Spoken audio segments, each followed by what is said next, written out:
Nebuchadnezzar, the ancient king of Babylon.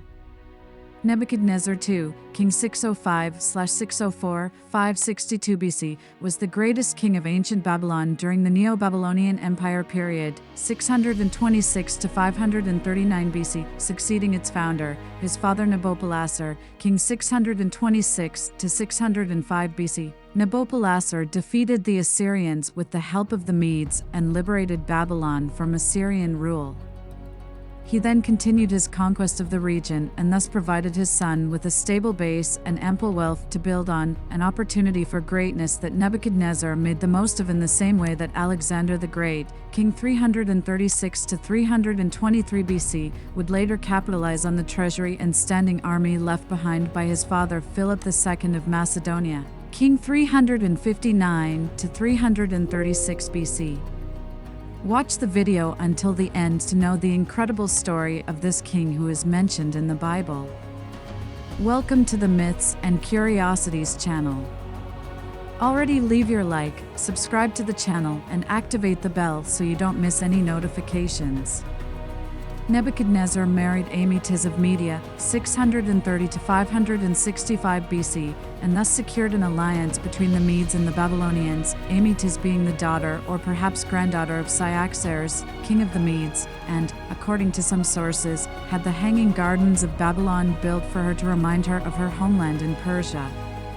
Upon ascending the throne, Nebuchadnezzar spoke to the gods in his inaugural address, saying, "O merciful Marduk, may the house I have built endure forever, may I be satiated with its splendor, reach old age in it, with descendants abundant, and receive in it tribute from the kings of all regions, of all mankind."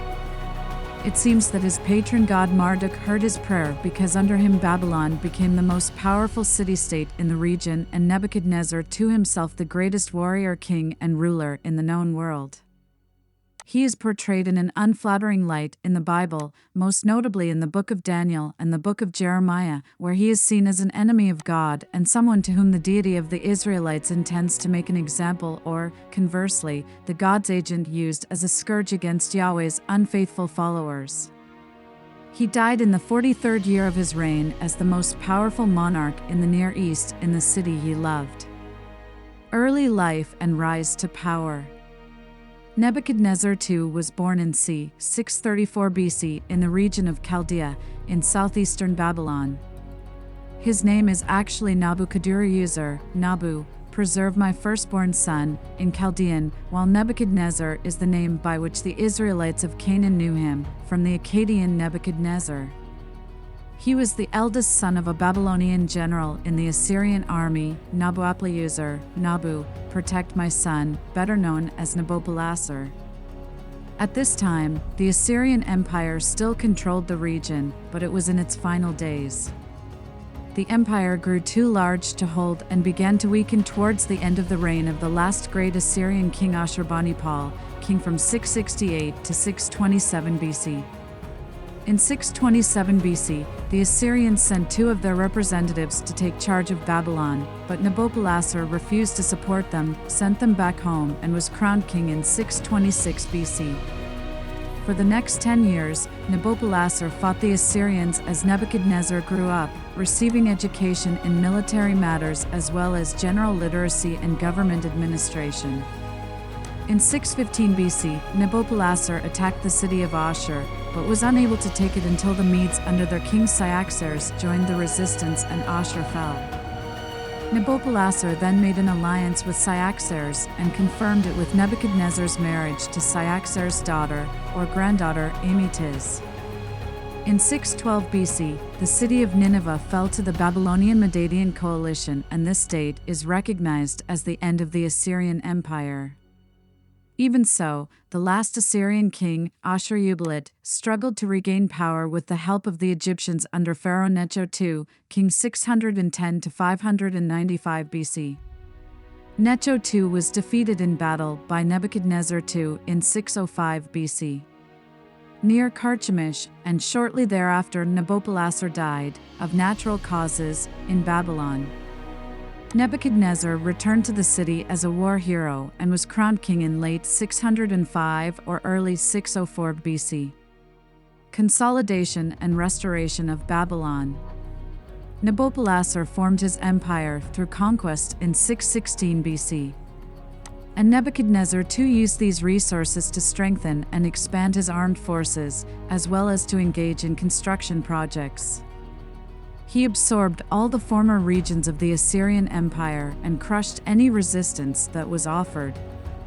In 598 to 597 BC, he marched on the kingdom of Judah in Canaan and destroyed its capital Jerusalem, sending the city's elite citizens back to Babylon, a period known as the Babylonian captivity. Additional resistance from Judah resulted in another round of military campaigns from 589 to 582 BC, which reduced the kingdom and dispersed the population. When the Canaanite city of Tyre finally fell into a long siege in 585 BC, Nebuchadnezzar II consolidated his empire. He then became involved in monumental building projects that completely renovated and remodeled 13 of his cities, but he put the greatest effort into the most famous, Babylon.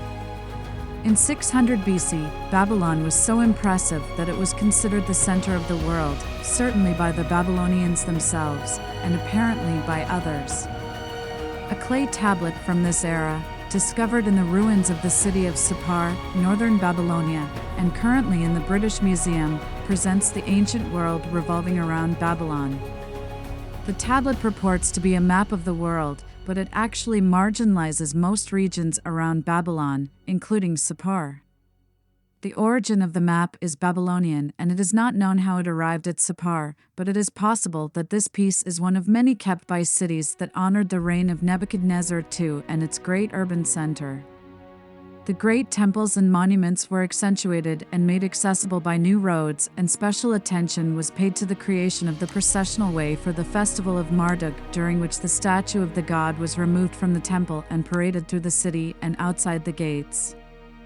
This road was 21 meters wide and ran from the temple complex in the heart of the city to the Ishtar Gate in the north, a considerable distance of over half a mile, nearly a kilometer, in length, with walls rising over 50 feet, 15.2 meters, on each side. These were decorated with over 120 images of lions, dragons, bulls, and flowers in gold. Nebuchadnezzar II was especially proud of the Ishtar Gate and the processional way, and left an inscription describing them and his reason for creating them, which tells, in part, how he made the gates. Of bricks with blue stone on which wonderful bulls and dragons were portrayed. I covered their roofs by laying majestic cedars lengthwise over them. I have hung cedar doors adorned with bronze in all the openings of the gates. I placed wild bulls and ferocious dragons at the gates, and thus I adorned them with luxurious splendor so that the people could gaze upon them in awe. The walls of Babylon and the Ishtar Gate were considered so impressive that some ancient writers claimed they should have been included in the list of the 7 wonders. Babylon was included on that list, but for a different attraction, the Hanging Gardens. The Hanging Gardens are the only one of the ancient 7 wonders whose existence is disputed because no archaeological evidence has been found of them, and furthermore, the only known accounts of them come after the fall of Babylon. Even more significantly, the famous East India House inscription, a hymn of praise written by Nebuchadnezzar II himself, bragging about his beautification of the city, and so named because it was discovered by an East India Company representative in 1801 C, did not mention of the Hanging Gardens. They are described more explicitly in a passage by Diodorus Siculus, 90–30 BC, in his Historical Library, Book 2.10. Diodorus refers to a Syrian king following the Greek tradition of referring to Mesopotamia as Assyria, but this could also be because he was describing gardens in the Assyrian city of Nineveh rather than Babylonia. The Assyrian king Sennacherib, king 705–681 BC, made Nineveh the jewel of the Assyrian Empire, just as Nebuchadnezzar II would later elevate Babylon. It has been established that Nineveh boasted many magnificent parks and gardens, and on this basis, and the distance in time between the reign of Nebuchadnezzar II and the accounts of the Hanging Gardens, scholars now believe that they were located in Nineveh, if they even existed. The description of Diodorus' gardens appears in his book in the section on the semi-mythical Assyrian queen Semiramis, and it is possible that he was confusing a story about her, of which there were many, with a later story about Nebuchadnezzar II and Amytis. No clear answer is given to this question, however, and most scholars still adhere to the traditional view that Diodorus and the other historians were reporting various versions of an actual historical site in Babylon. Nebuchadnezzar II is said to have created the gardens for his wife, who missed the landscape of her homeland, and this detail is included in Diodorus' description. While no physical evidence of the hanging gardens has been found in Babylon, there is no reason to believe that Nebuchadnezzar II would not have, or could not, have built them there. Scholar Paul Krywaksek notes, Nebuchadnezzar marked the city's regained status, elevating it to its greatest prominence ever. He made it the biggest, the most splendid, and, in the eyes of some, the most glamorous city the world had ever seen.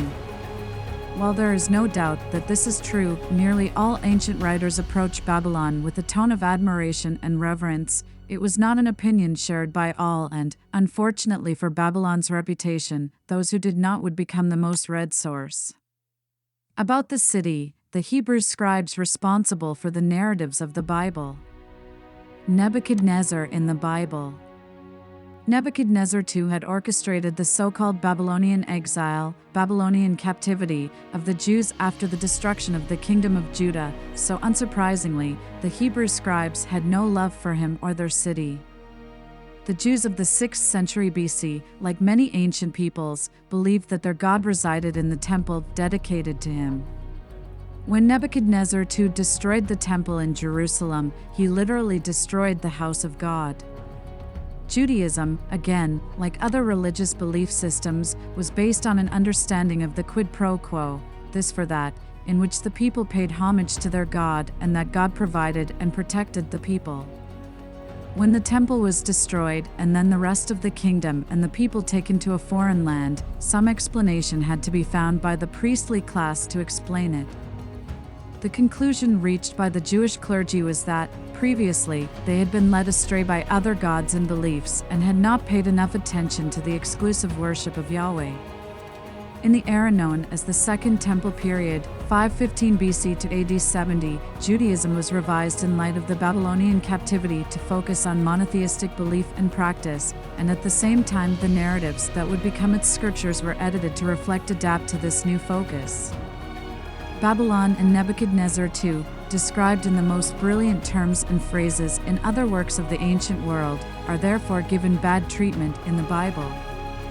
Babylon is routinely characterized as a city of sin and evil, and Nebuchadnezzar II appears in the book of Daniel as a stubborn tyrant who recognizes the power of Daniel's God but will not submit to him until he is literally maddened and then restored. In the book of 2 Kings, the scribes recount the sack of Jerusalem, and Nebuchadnezzar II is mentioned elsewhere as well, but it is primarily the book of Daniel that cemented Nebuchadnezzar's reputation with the widest audience. In Daniel 1 verse 4, Nebuchadnezzar witnesses the power of Daniel's God when the three Jewish youths Shadrach, Meshach, and Abednego refused to worship the golden idol that the king created and decreed that everyone should bow down to him. He throws them into the furnace, but they are saved through their faith and come out unscathed. Daniel 3 verses 2 to 97. The God of the Israelites also grants Daniel the ability to interpret dreams, and he demonstrates this ability to the king by correctly interpreting his vision of the tree. Daniel 4 verses 1 to 24. The most dramatic event for Nebuchadnezzar in this account is when a voice descends from heaven declaring that he will soon be mad, and it happens quickly. Daniel 4 verses 25 to 30. It is said that Nebuchadnezzar was cut off from the midst of men and ate grass like an ox, and his body was wet with the dew of heaven until his hair grew like eagle's feathers, and his nails grew like bird's claws. Chapter 4 verse 30. The madness lasts for 7 years, just as the voice from heaven foretold, and then the king's sanity is restored and he praises God. Nebuchadnezzar II in other sources is described as a great king who not only restored Babylon to its former glory, but transformed it into a city of light. Under his reign, Babylon became a city that was not only wonderful to behold, but also a center for the arts and intellectual pursuits. Women enjoyed equal rights with men under Nebuchadnezzar, although not completely equal in status by any modern standards. Schools and temples were plentiful, and literacy, mathematics, science, and crafts flourished, along with a tolerance and interest in other gods, of other religions, and the beliefs of other cultures. In many ways, the pottery map depicting Babylon as the center of the world was accurate. Nebuchadnezzar II envisioned a city that people would always look up to in awe, and so he made that vision a reality. He died peacefully in the city he had built after a reign of 43 years, but Babylon would not last another 25 years after his death. The city fell to the Persians in 539 BC. And the later efforts to restore it by Alexander the Great never raised it to the heights it had known under the reign of Nebuchadnezzar II. What did you think of the story of Nebuchadnezzar? Tell me in the comments, and if you liked it, share this video and subscribe to the channel to help bring good content every day. See you in the next video.